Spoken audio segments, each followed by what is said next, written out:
여러분 안녕하십니까. 오늘은 이제 학교 안전사고에 대해서 한번 알아보겠습니다. 우리 학부모님들이 자녀들이 학교에 가서 아무 문제 없이 귀가하는 것, 그것이 최고죠. 그런데 사람이 살다 보면요, 사고도 일어나기 마련입니다. 그러면 학교에서는 어떤 사고들이 일어날까요?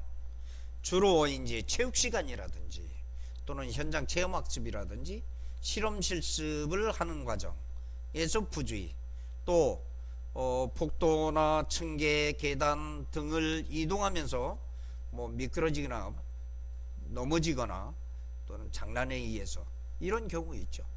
기타 방과 후 활동에도 많이 있을 수 있고요. 그런데 이런 사고들은 대부분이 보면 사람에 의해서 일어나는 경우가 많아요. 인적 요인이 약 88%라고 하고요. 그 다음에 기계의 결함이나 설비 부족으로 물적 요인이 10%, 환경적 요인이 2% 정도. 따라서 이런 걸 볼 때는 우리가 사전에 교육을 하고 철저히 예방을 한다면 교육을 통해서 인적 요인은 불안전한 행동을 수정할 수 있거든요. 그럼 88%의 사고는 예방이 가능하다라는 거죠. 그러면 우리 학교 생활에서 이렇게 보면 과거에서부터 지금 보면 이렇게 쭉 여러분들 숫자가 계속 늘어나고 있죠. 그런데 이때가 어느 때죠? 코로나 학교에 오지 않을 때였어요. 그러니까 적었을 뿐이죠. 그런데 요즘 또 다시 늘어나고 있습니다. 100명당 2.5, 그 정도의 사건 사고가 일어나고 있다. 그렇다면 이런 사고가 일어났을 때 안 일어나는 것이 가장 좋은데, 일어났을 때 어떠냐? 빨리 조처를 취해야겠죠. 그리고 모든 사고는 보상을 받을 수 있습니다.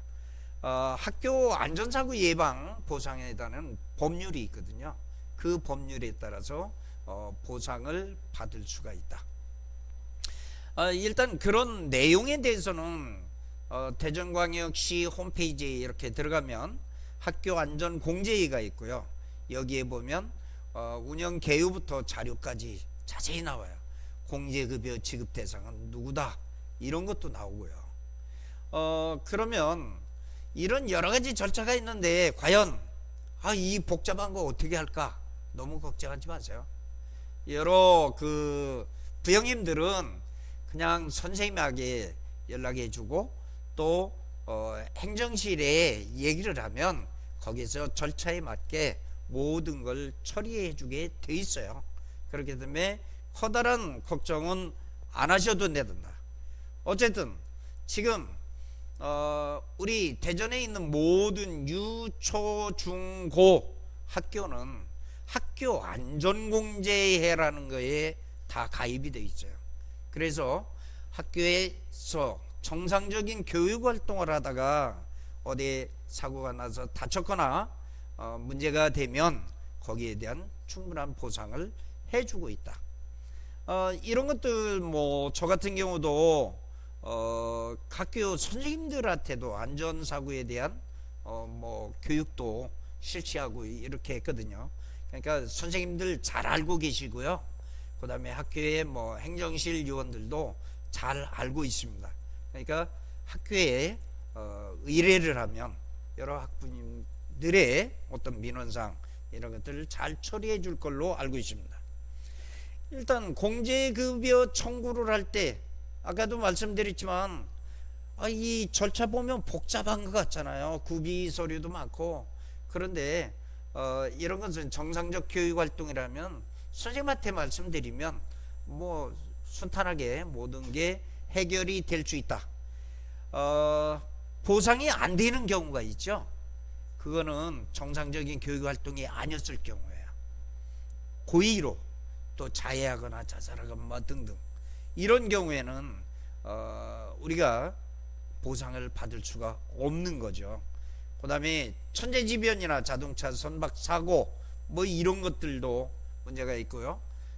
평상시 있던 정신질환을 포함한 질병이 있었다라고 할 때는 보상이 물론 안 되겠죠. 어쨌든 가장 중요한 건요, 보상을 안 받는 게 제일 중요한 거예요. 그렇죠? 보상을 안 받는 것. 그렇다면 예방 교육이 필요한데요. 학교 안전정보센터라는 홈페이지가 있어요. 이곳에 보면 학교에서는 안전교육을 어떻게 시키냐면요, 7대 안전교육이라 해서 교통안전부터 이렇게 7가지로 나눠서 하는데, 이 안전정보센터에 가면 각종 예방교육 자료가 자세히 사례와 더불어 제시되어 있습니다. 여러 부모님이 한번 참고해 보시면 좋을 것 같고, 사고가 혹시 일어났을 경우는 안전공제에 학부모 시스템에 로그인해서 이렇게 뭐 직접 처리할 수도 있지만, 아까도 말씀한 대로 학교에 담임 선생님과 그 선생님한테 의뢰를 하시면 금방 처리가 될 수 있습니다. 간단한 절차는, 학교 사고가 발생되면요, 부모님이 또 학교에서 알아서 공제에 지체 없이 통보를 합니다. 그리고 그것이 이제 공제 급여 청구를 하게 되고요. 또 공제에서 이제 그것이 문제없이 결정이 됐다라고 할 때는 학부모님 계좌로 보상금이 이체되는 그런 과정으로 있습니다. 항상 가정에서나 학교에서나 뭐 건강한 몸으로 아주 멋진 그 상태로 이루어지는 안전 최고입니다. 그거를 위해서 우리 다 함께 노력합시다. 어쨌든 감사하고요. 문제가 있을 때는 학교에 연락해 주시고, 또 이곳 이렇게 좋아요, 구독해요 꼭꼭 눌러주세요. 다음 시간에 또 뵙겠습니다. 감사합니다.